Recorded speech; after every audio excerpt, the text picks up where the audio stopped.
Viva Africa!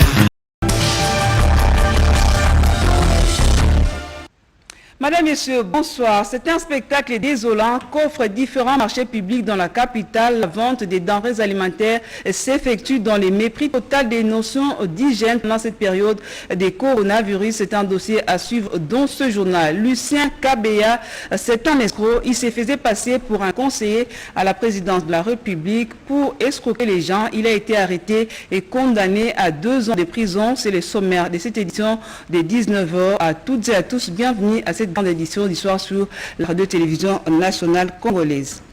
Le chef de l'État a présidé hier par vidéoconférence la réunion du Conseil des ministres. Le chef de l'État a, au cours de cette réunion, attiré l'attention du Conseil sur l'exigence de la mobilisation de tous et en particulier des chercheurs pour trouver des solutions capables de nous mettre à l'abri et des conséquences dramatiques de cette pandémie. Le compte rendu avec le porte-parole du gouvernement, Julino Makelele.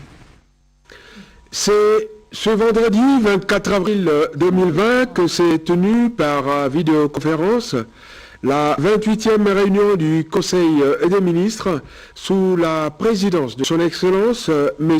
Félix-Antoine Tshisekedi Tshilombo, président de la République, chef de l'État. À l'ordre du jour de cette réunion figuraient les points suivants. 1. Communication de son Excellence, M. le Président de la République, chef de l'État. 2. Points d'information. 3. Approbation des relevés de décision du Conseil des ministres. 4. Examen et adoption des dossiers. 5.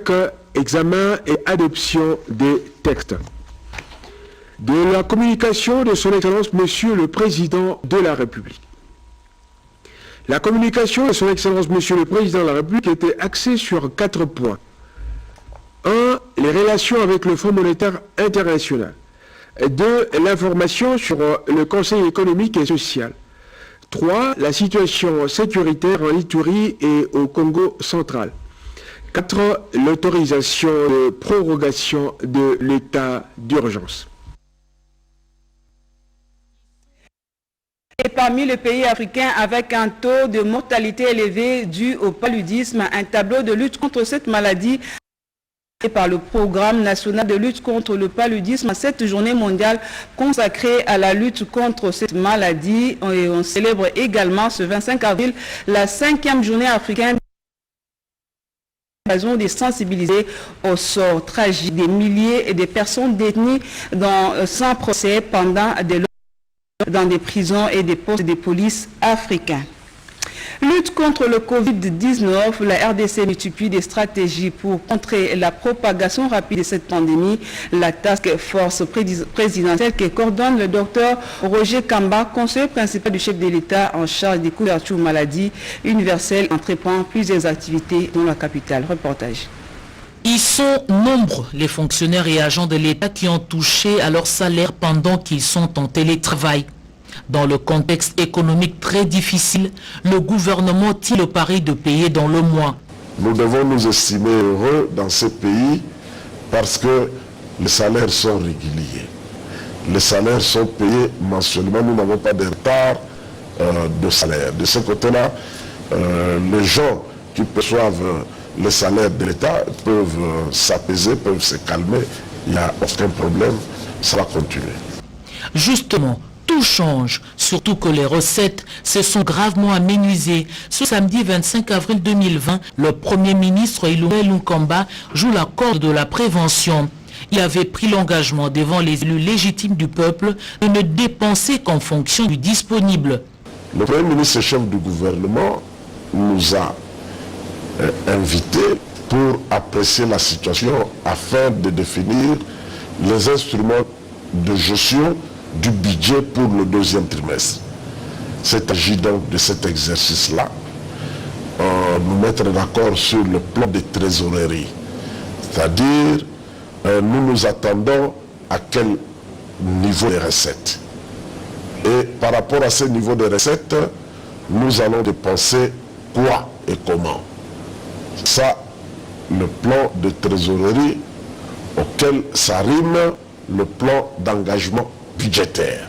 Le Premier ministre nous a demandé, il a approuvé ces 2 plans et il nous a demandé de les détailler par service, qu'est-ce que la police va devoir dépenser? Qu'est-ce que l'armée va devoir dépenser? Toutes les institutions, tous les services par rapport aux recettes pour qu'il n'y ait pas à la fin de déficit. Vous savez aussi que nous venons de bénéficier de l'appui budgétaire du Fonds monétaire international de l'ordre de 363 millions de dollars. Cet appui budgétaire, ce n'est pas pour la consommation. Ce n'est pas pour payer les salaires. Cet appui budgétaire, c'est pour faire face aux effets de coronavirus. Ceci est donc du réalisme. Regardez les choses avec courage et une dose importante d'optimisme. C'est le principe du chef du gouvernement. Corrigez avec nous, c'était là la rencontre des ministres et en charge des finances publiques avec le chef du gouvernement Ilunga Ilunkamba sur le plan des trésoreries qui doit être adapté à cette situation des crises économiques. La situation humanitaire dans le Grand qui vous préoccupe au plus haut point le gouvernement. C'est dans ce sens qu'une mission gouvernementale composée des 3 membres se joint dans cette partie du territoire national afin d'apporter une assistance à ces populations meurtries. Et hier, cette délégation a échangé avec les membres de la société civile d'Ouvira sur la hauteur réelle des besoins. Edith Chala nous en parle dans ce reportage. La délégation gouvernementale arrivée à Ouvira dans la province du Sud Kivu pour assister les victimes des inondations a, après avoir visité les sites des inondations, tenu tard dans la soirée une première réunion avec les autorités locales pour les informer de la hauteur de l'aide gouvernementale et évaluer ensemble les besoins urgents de ce sinistre. À l'issue de cette réunion, une commission dirigée par le président de l'Assemblée provinciale a été mise en place pour évaluer les besoins en ce moment crucial. Juste après, les 3 membres du gouvernement ont eu un face-à-face avec les organisations de la société civile. Voulant travailler dans la transparence, ces membres du gouvernement ont dévoilé le montant global bloqué par le gouvernement de la République en faveur des sinistrés d'Ouvira. C'est sur base de ce montant que la commission mise en place a travaillé. Les membres de la commission ad hoc ont été reçus en dernier par la délégation gouvernementale. Ils ont donné des conclusions de leurs travaux. Je vous remercie grandement pour cette transparence et d'avoir donné les chiffres à ce monde ici. 51% de ce montant, nous l'affectons directement au VIR et les 6,2% appui à la santé et 42% pour les non-vivres. Dans la lecture du compte-rendu, le maire de la ville d'Ouvira a salué la transparence de cette délégation qui a dévoilé le montant débloqué par le gouvernement central et proposé l'affectation qui a été approuvée et par la plénière. Les moyens ont été donnés à la commission qui a procédé à l'achat des vivres et non-vivres pour les sinistrés des inondations. Les Mandansemi et ses adeptes ont été arrêtés hier par la police nationale congolaise pour incitation à la haine tribale. Le porte-parole de la police nationale congolaise, le colonel Mwanaputu, revient sur les causes de cette arrestation. Reportage. Communiqué de presse. En exécution du mandat numéro RMP 1639/PG /023 /AL /020 MUG du 23 avril 2020 émis par le procureur général près la cour d'appel de Kinshasa-Gombe, la police nationale congolaise a procédé à l'opération d'arrestation de M. Zachary Badiangila, alias Nemandansemi, à son domicile situé sur avenue Haute Tension numéro 14, à Joli Park, commune d'Engalema. Cette arrestation est intervenue après échec de plusieurs négociations pour amener les concernés à se rendre volontairement devant l'office du procureur général près la cour d'appel de Kinshasa-Gombe. Il lui est reproché les faits ci-après: rébellion, atteinte à la sûreté intérieure de l'État, incitation à la haine tribale. Actuellement, il été admis dans une formation hospitalière de la place pour des soins appropriés. Au titre du bilan provisoire, nous déplorons à ce jour 8 morts, 35 blessés, tous admis à l'hôpital central de la police au camp Lufunga. Un traumatisé admis aux cliniques Ngalema. 168 détenus au commissariat provincial de la police, dont 8 femmes. Un total de 203 détenus transférés devant l'officier du ministère public. Du côté de la police, on a enregistré 8 policiers grièvement blessés. À l'heure actuelle, le calme est revenu dans le secteur de haute tension dans le quartier Ma-Campagne. À Kinshasa, le 24 avril 2020, les vice-premiers ministres, ministre de l'Intérieur, Sécurité et Affaires coutumières, Gilbert Kankonde Malamba. Je vous en remercie.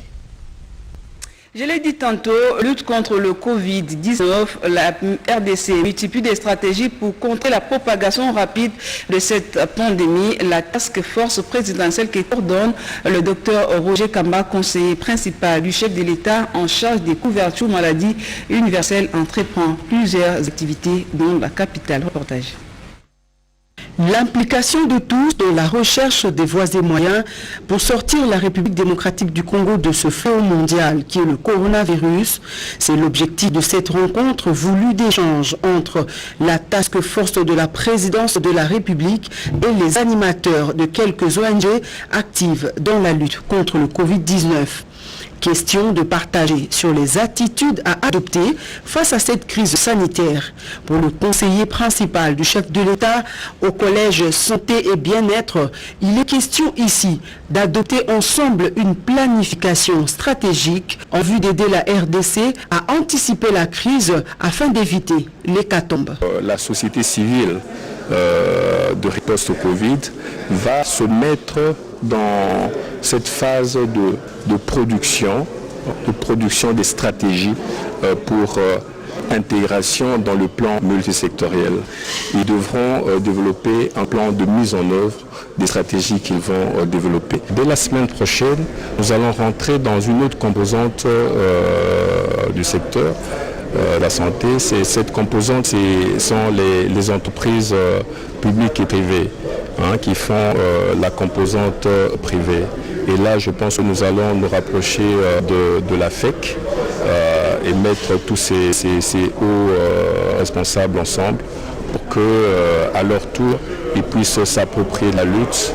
Avec 416 cas confirmés, 49 personnes guéries, 28 décès et 197 cas suspects en cours d'investigation, la task force de la présidence de la République voudrait à travers cette série de concertations avoir l'adhésion de tous en vue de promouvoir les gestes et les mesures de barrières initiées par le chef de l'État Félix-Antoine Tshisekedi Tshilombo lors de son message à la nation le 24 mars 2020. Je l'ai annoncé au début de ce journal, il se faisait passer pour un conseiller à la présidence de la République pour escroquer les paisibles citoyens congolais. Lucien Kabea, c'est son nom, a été arrêté et condamné à 2 ans de prison. Les faits dans ce reportage de Joël Lungenza. Kabea Lucien se faisait passer pour M. Bouchiri, conseiller du président de la République auprès d'un pilote, M. Zola, sous prétexte que la présidence recrutait les pilotes. Il a été appréhendé par la police nationale qui l'a acheminé au parquet de grande instance de Kinshasa-Gombe et qui est passé en procédure de flagrance ce 24 avril 2020. Le grief présenté à charge du prévenu Kabea Lucien était la tentative d'escroquerie et aussi faux en écriture. Les faits infractionnels mis en charge de ce prévenu ont été agis par concours matériel. Pourquoi concours matériel, M. le Président? Parce que chaque infraction a été faite en son temps et de sa manière. Le juge a prononcé la sentence suivante. le ministère public entend dit établit en fait comme en droit les fractions des tentatives d'escroquerie mises à charge du prévenu Kabéani qui a Lucien. En conséquence, le condamne à 2 ans de servitude pénale principale et à une amende de 100 000 francs congolais payable dans les délais de 8 jours, faute de quoi il subira 15 jours de servitude pénale subsidiaire. Ordonne son arrestation immédiate, le condamne à montre au paiement de frais de la présente instance. Le ministère public qui réclamait 15 ans de prison estime dérisoire cette condamnation et interjecte l'appel au tribunal de grande instance. Lutte contre le coronavirus, le bâtiment qui abrite le ministère des Travaux publics et Infrastructures a été désinfecté à l'initiative du vice-premier ministre, ministre des Infrastructures, Willy Ngopos. Reportage Irdis Kitoutou. Le vice-premier ministre, ministre des ITP, tient aux règles d'hygiène contre le coronavirus en RDC.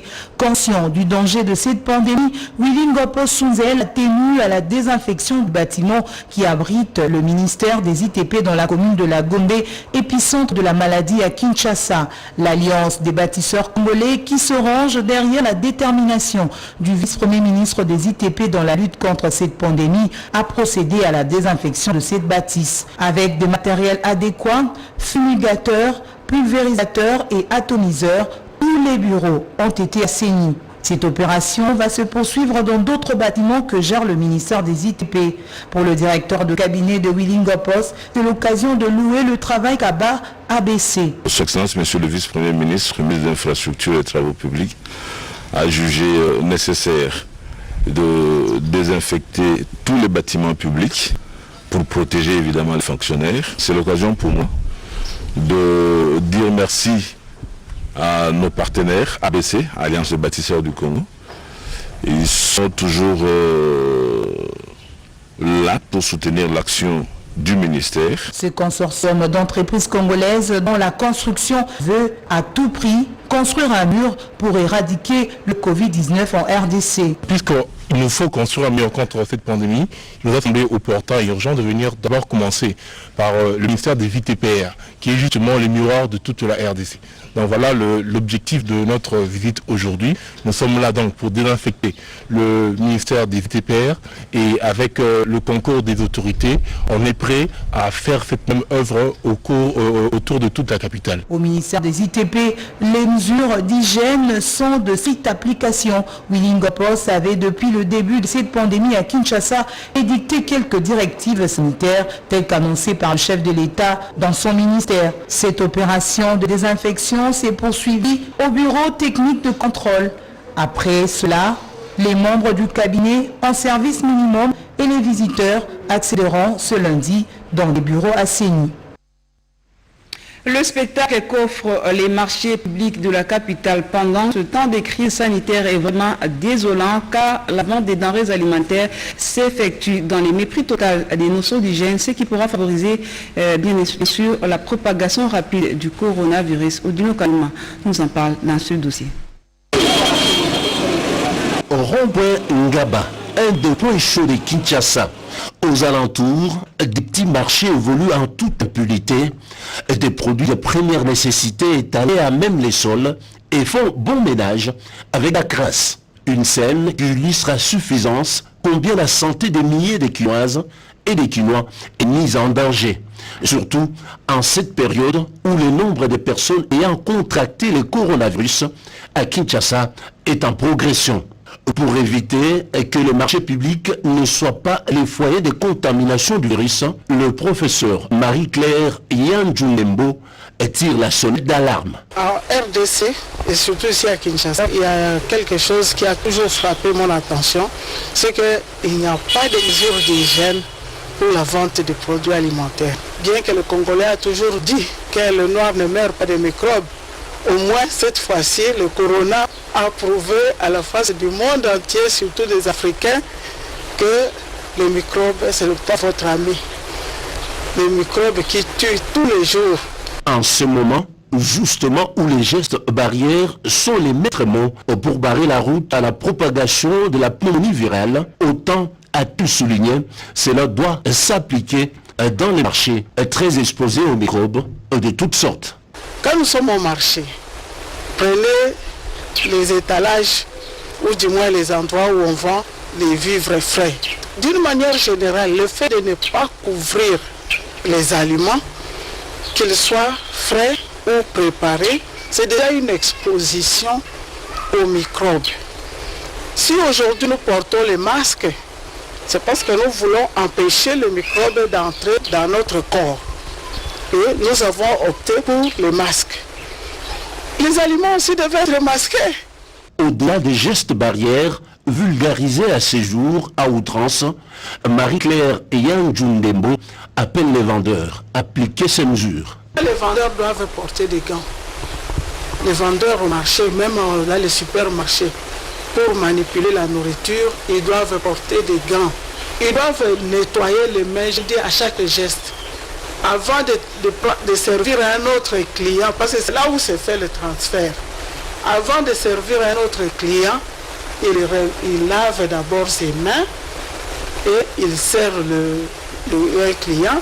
Il termine avec ses clients, il lave les mains parce que ça signifie que le client lui aussi, il a lavé les mains, il a sa solution hydroélectrique hydroalcoolique dans la poche, il a déjà mis dans ses mains, il vient et la maman, si tout le monde prend cette précaution, je crois qu'on va réussir à empêcher la propagation du virus. Et comment faire pour que les lieux de vente des denrées alimentaires soient des espaces sains? L'enseignante insiste sur la sensibilisation. Il faut que la communication soit aussi détaillée. Les postillons des éternuements ou quoi, mais c'est la même chose que ça peut tomber dans l'aliment et nous amenons ça dans notre bouche. Ou même quand nous manipulons, nous les laissons coller à nos doigts.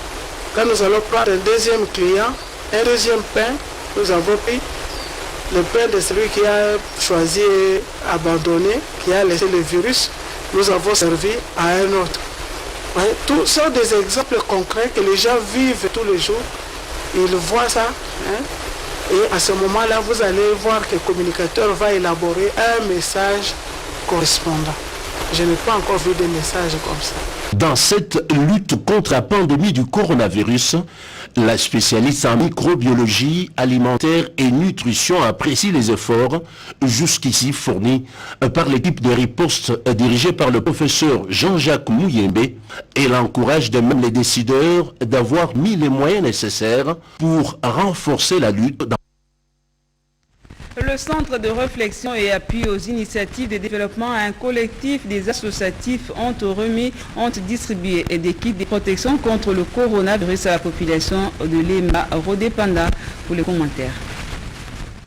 Après les districts de Lukungam, le collectif des acteurs associatifs qui comprend en son sein l'INAJAC et le CREC entendait Centre de réflexion et d'appui aux initiatives de développement a choisi le mont en bas, spécialement la commune de Lemba, pour remettre à la population un lot de gel désinfectant, de masques et des kits de lave-mains, un dispositif sanitaire qui accompagne le geste barrière en vue de se protéger et lutter efficacement contre la maladie à Covid-19. Durant 4 jours, affiches et mégaphones en main en compagnie du bourgmestre de la commune de Lemba, Jean Saka. La délégation de ses partenaires sanitaires avec en tête John Fumana, président du conseil d'administration de cette structure, a recouru à la pédagogie pour sensibiliser et expliquer aux habitants de quelques quartiers de la commune de Lemba sur les comportements observés durant cette période. Nous avons voulu venir à Lemba apporter notre contribution, espérant qu'ensemble avec l'autorité municipale et la population, nous pouvons contribuer à barrer la route à cette pandémie. À ce jour, il n'y a pas de remède. Le seul moyen, c'est se protéger et protéger les autres. Suivre les conseils ou les recommandations de l'OMS et du gouvernement de la République. Le groupe GRED, c'est un bon ami de Lemba. Ils sont venus nous soutenir en ces moments difficiles où toute la planète Terre est frappée par cette pandémie de coronavirus. C'est difficile en ce moment de penser aux autres. Et ce qu'ils ont fait, ne peut passer inaperçu. Et les Lembaltais, comme je l'ai dit, disent un grand merci, alors un grand merci au groupe grec. Le collège Saint-Théo était le point de départ en passant par les camps Mobutu avec comme point de chute le rond-point. Le Haut-Katanga connaît son premier cas de Covid-19 testé et positif. C'est un Congolais de 58 ans qui a franchi la frontière de Kasumbalesa malgré l'interdiction pour se retrouver à Lubumbashi. L'annonce est faite ici par le gouverneur de cette province après confirmation des lignes RB. Le gouvernement provincial du Haut-Katanga porte à la connaissance de sa population qu'un cas de coronavirus vient d'être enregistré. Il s'agit d'un Congolais âgé de 58 ans qui est entré par la frontière de Kasumbalesa en provenance de Nairobi, passant par Dar es Salaam et la Zambie en date du 3 avril 2020. L'équipe provinciale de la riposte contre le Covid-19 a fait des prélèvements sur le monsieur en date du 21 avril 2020 et a envoyé les échantillons à l'INRB à Kinshasa. Ce 24 avril 2020, le ministre national de la Santé a rendu officiel les résultats lui transmis par l'INRB au gouvernement provincial du Haut-Katanga. Le cas est testé positif. Le malade est stable et est observé au centre provincial d'isolement où il est pris en charge. Tous les contacts familiaux sont mis en quarantaine et les contacts de contact sont en train d'être recherchés. La population doit rester calme et observer les mesures d'hygiène et de prévention telles que stipulées dans l'adresse à la nation de son Excellence Félix Antoine Tshisekedi Tshilombo, président de la République, chef de l'État, pour limiter la contamination et la propagation de la maladie. La population de la commune urbano-rurale de Lansele a été sensibilisée sur l'assainissement et le respect des gestes barrières contre le Covid-19, un exercice auquel s'est donné quelques membres du gouvernement provincial de Kinshasa. Lisette Mujinga pour les explications. Les habitants de la commune urbano-rurale de Maluku vont vibrer au rythme de l'ambitieuse opération d'assainissement. Sous l'initiative du gouverneur de la ville-province Kinshasa, Janteningo Bilambaka, une forte délégation de quelques membres du gouvernement provincial. À leur tête, le coordonnateur adjoint de Kinshasa Bopeto a effectué sa descente sur le terrain pour sensibiliser les chefs des quartiers qui, à leur tour, vont transmettre les messages à la population. Ils ont amené dans leur JBCR des produits désinfectants, des masques et des kits pour le nettoyage de mains. Et c'est pour lutter contre l'expansion de ces virus mortels qui a déjà atteint un grand nombre de personnes infectées sur l'ensemble du territoire national. Le gouverneur a tenu à répondre à une demande de sa population parce que son souci, c'est vraiment aider les Quinois et le bien-être des Quinois. Je leur dis que le coronavirus existe. Donc il faut prendre des précautions, se laver les mains, porter son masque, être à distance d'un mètre avec une autre personne. La maladie est là, elle existe. Moi j'étais étranger, je suis rentré, j'avais la maladie. J'ai suivi les instructions de l'hiérarchie, des médecins, c'est comme ça qu'aujourd'hui je vous parle. L'application stricte des gestes barrières à ces dispositifs vient régler la problématique de la contamination au Covid-19 par les habits et autres chaussures. C'est aussi un moyen efficace de bouter hors de la République démocratique du Congo cet ennemi invisible. Au quartier Mpassa 2, la population a été également sensibilisée pour faire face à cette pandémie. Elle a lancé un SOS pour la desserte en eau potable car elle éprouve beaucoup de difficultés pour s'approvisionner en eau potable. Les robinets ne font couler l'eau. Changeons de chapitre. Dans la province du Haut-Ouélé, Christophe Bassé-Langa a convié l'ensemble de son équipe gouvernementale à visiter quelques chantiers de la ville.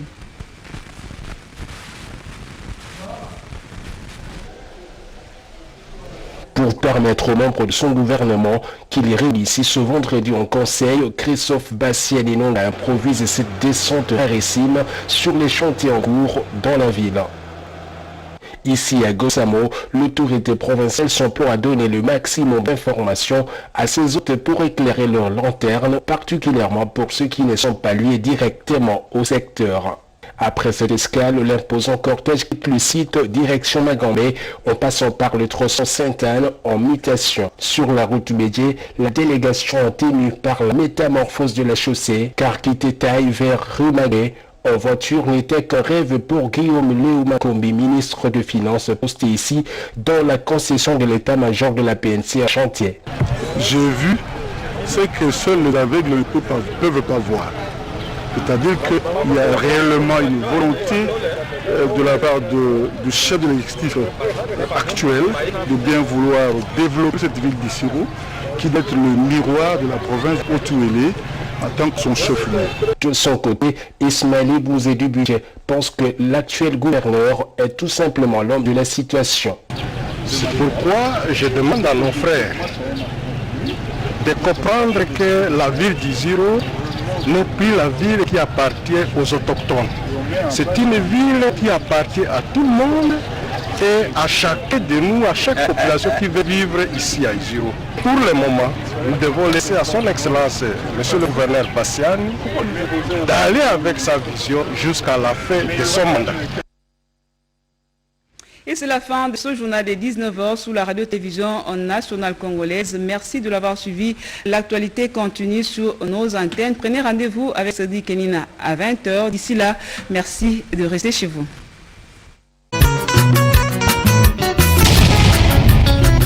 Viva Africa!